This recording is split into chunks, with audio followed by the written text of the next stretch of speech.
Once upon a land, there was a village called Isiago. Isiago was a very beautiful place. The land was very rich and fertile for planting, even to rare animals. Isiago was surrounded by 4 neighboring villages. These 4 villages were often very jealous of Isiago because the people of Isiago were a very happy people who loved merrymaking. They were always having one festival or the other. She was both blessed with hunting, fishing, and trading. Apart from that, every living thing on Isiago prospered. Not the land nor its people was barren. So it was strange when Ezeagui couldn't bear a child with his beautiful wife Asanne. People gossiped about this on a daily basis. The neighboring villages mocked Ezeagui. It was often told that the 2 deities of the land, Miriudo and nkata-ndu, were once married, and Isiago was the offspring of that union. The deities separated because nkata-ndu was sadistic in nature. And so, when Isiago was born, Miriudo, in a bid to spite nkata-ndu, bestowed upon her happiness, fruitfulness, and prosperity. This made nkata-ndu even more sadistic, so he always found a way to express his sadistic tendencies. And people also believed that Eze Aguiyi's inability to reproduce was one of such examples. Eze Aguiyi had married 3 other wives to see if any of them could conceive for him, and this has made Queen Asanne very sad. After many years, and none of the wives could conceive, Eze Aguiyi sent the 3 other wives back to their fathers, but not without giving them lots of gifts and money to make up for the years they had been with him. Aguiyi said if he was going to be childless, he might as well remain childless with the only woman he has ever loved. He tried all he could in search of a solution. He traveled to neighboring villages in search of powerful medicine men who could help, but the outcome was always the same. He was told to wait until such time when nkata-ndu will smile on him. And so, for many decades, Eze Aguiyi was without an heir. The amazing thing was that through their pain, Eze Aguiyi and his beautiful wife Asanne found a way to be happy, kind, and at peace with themselves and everyone in their community. The people of Isiago loved and respected their king and queen. They sang their praise and paid homage when due. After what seemed like eternity, Queen Asanne was found to be with child. Eze Aguiyi could not contain his joy. He sang, he danced, he gave out gifts, he made merry. He adorned his queen Asanne with gifts and pampered her. The queen glowed. Her beauty became even more radiant. Pregnancy suited her just well. And by the end of 9 months, she brought to life two beautiful, healthy baby boys. There was a great celebration in the land of Isiago. Even neighboring villages were happy and congratulated the king and his queen. Lots of gifts came flooding into Isiago in honor of the twins. Everyone was happy. At last, nkata-ndu had smiled on Eze Aguiyi and his people. The king seemed fulfilled. And so, as the years went by, the twins, Obieze and Obiora, grew to be very likable boys. They loved each other very much and were inseparable. Obieze was the eldest of the two, but only by 4 minutes. By the time the twins turned 15, Eze Aguiyi was 65 years old. He had married and ascended throne at age 25. Now, Isiudene was the title given to the chief priest of nkata-ndu. Ndukwe has served the oracle as Isiudene for over 40 years. It was a position he inherited from his forefather. It is known that the chief priest of nkata-ndu never leaves the shrine. Whenever he has a message for the people, he would send his messengers. If Isiudene ever left his shrine to deliver a message, then the message was said to be seriously important or something terrible was about to happen. 3 days after Obieze and Obiora turned 15, something happened. An event that would bring an end to Eze Aguiyi's happiness forever. At the palace gate, the palace guard saw a figure approaching the palace. He looked closely. Just then, he realized that it was the eye of the oracle, the chief priest himself. Hey! Chimo! In fear, he ran into the palace and fell on his face in greeting to the king. Igwe! He exclaimed. But there was more fear than reverence in his voice. The king, noticing that, replied, "What is the matter?" Igwe, the guard Isiaka replied. Igwe, I think there is trouble.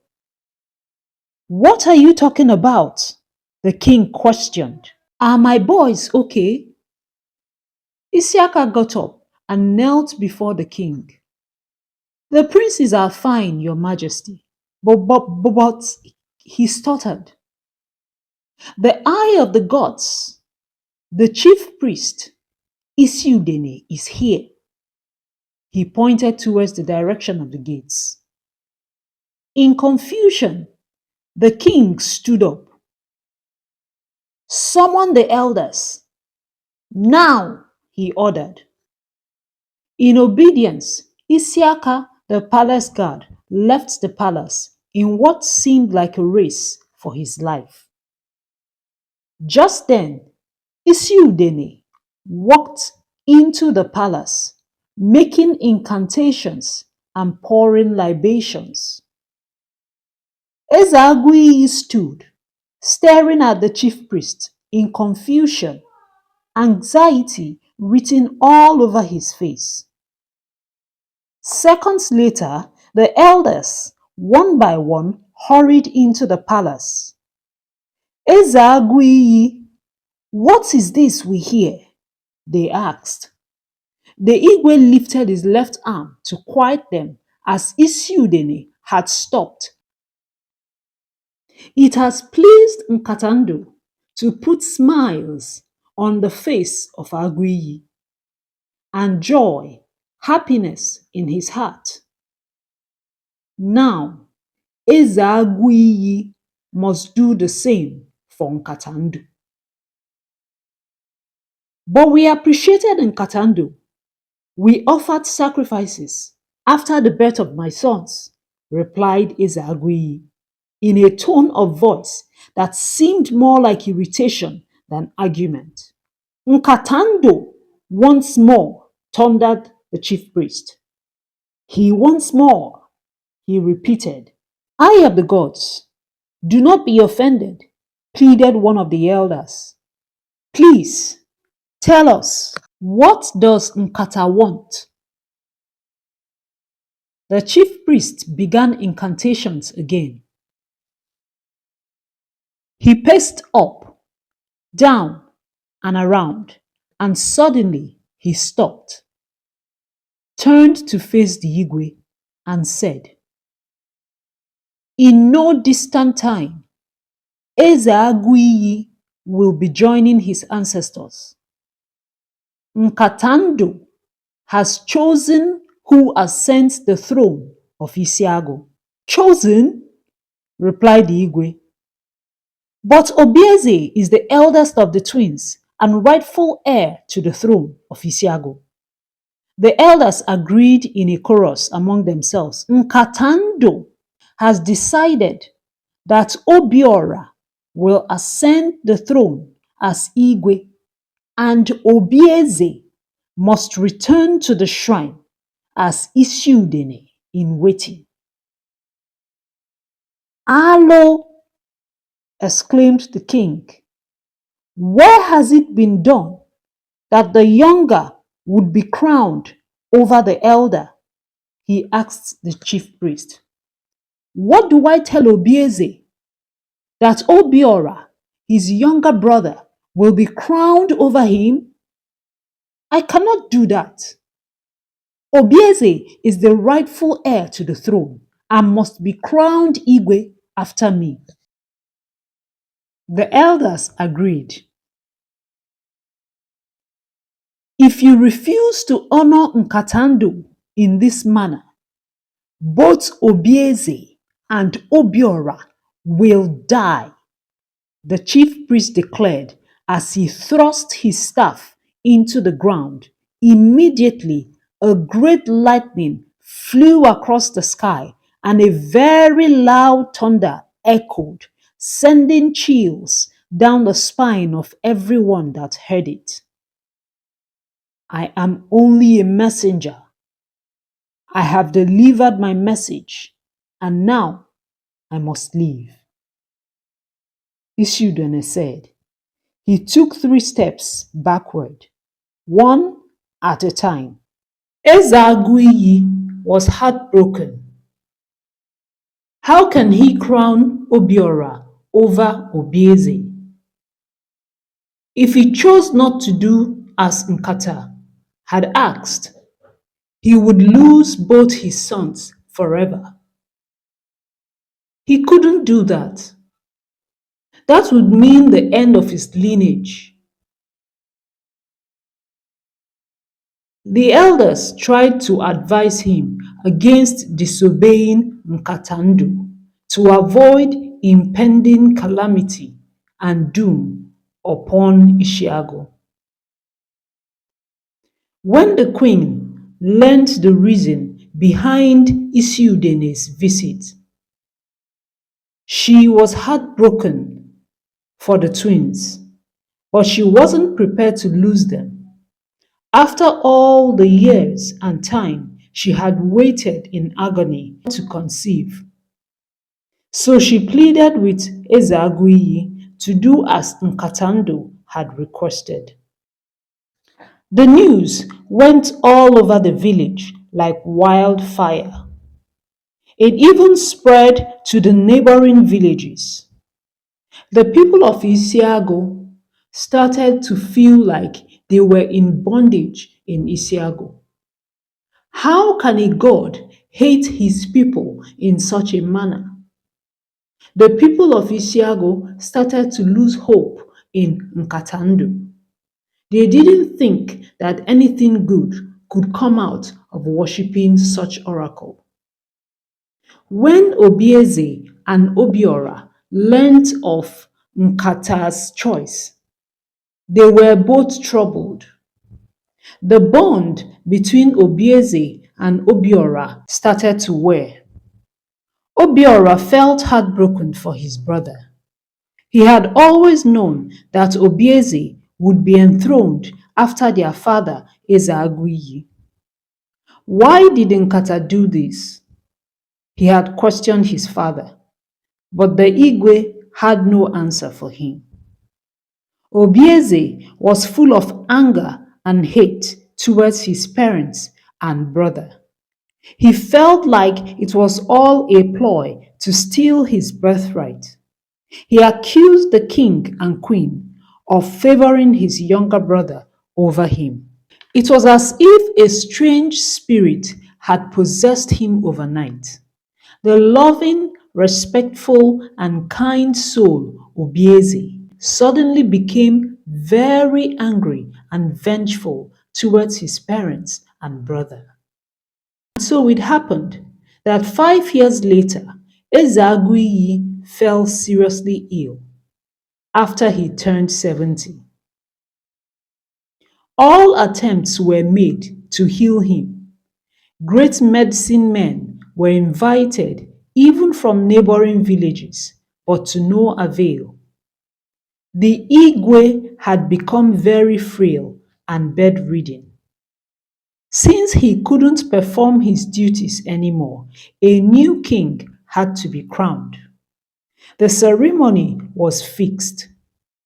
Invitations were sent. Obieze became even more enraged and vengeful towards his parents and brother. The coronation day came. Isiudene was there to perform his duties. Obiora was crowned Eze-Aguiyi II. As Obiora ascended the throne, the drums and ogene sounded. The community sang and danced. But on the faces of Ndi Isiagu, you could see pity for Obieze and the fear of impending doom to come. That night, after the ceremony, Eze-Aguiyi I joined his ancestors. The coming days saw lots of mourning and gloom. Eze-Aguiyi I was so loved by his people. It was unfortunate the things that befell him were things he couldn't control. Eze-Aguiyi was buried and Obiora, Eze-Aguiyi II, assumed his duties as the Igwe of Isiagu. He sought for peace with his brother. He offered Obieze compensations and even chose him as his prime minister. Obieze declined. He said that he would gladly accept the position which had been assigned to him by the gods. He vowed that if he wasn't going to be king by throne, he would definitely be king by authority. What happens next? Did Obiora succeed as the king of Isiagu? Did Prince Obieze succeed Isiudene as chief priest? Who is Queen Ikemma? Find out in the concluding part of the story, which will be coming soon. Thank you so much for watching today. Please don't forget to like, comment, share, and subscribe for more interesting story.